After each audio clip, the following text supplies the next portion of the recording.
What's up mga tol? So ngayong araw, nandito ako ngayon sa Batangas. Syempre, bakasyon muna tayo ng 3 days. Pinili kong bumiyahe ng umaga kaysa sa gabi. Dahil sa gabi, sobrang traffic, napakahirap umuwi. Kaya umalis ako ng madaling araw kaninang umaga. At ngayon naka-silencer ako. Kaya ang ginawa ko, inalis ko na yung silencer dahil nararamdaman ko na mas mainit yung makina ko. Kaya yun, inalis ko na.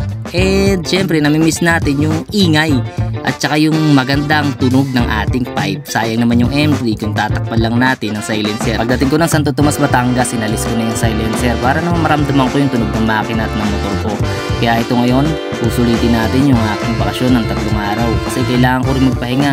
Napakahirap din kasi kung puro na lang trabaho ang inuuna natin. Napakadaming checkpoint ngayon, alam niyo naman, dahil nga mag-e-election na.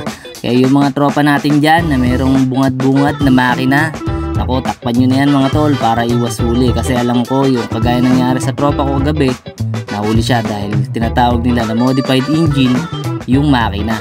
So violation yun. And syempre yung mga pipe natin, ingat-ingatan yung mga tol, lalo sa mga bulahaw dyan, mag-ingat kayo. Pero nakadepende yan mga tol sa lugar na mapupuntahan nyo. Merong maluwag, merong mahigpit. Depende rin yan sa mga manguhuli at depende rin yan kung paano mo sila pakikiusapan. Mga mababait din naman na nanguhuli. Depende lang din talaga yan sa mga tao naka-duty. Kaya ngayon, masasabi ko lang, mag-ingat kayo mga tol. Huwag masyado magbomba and ride safe always. Alright.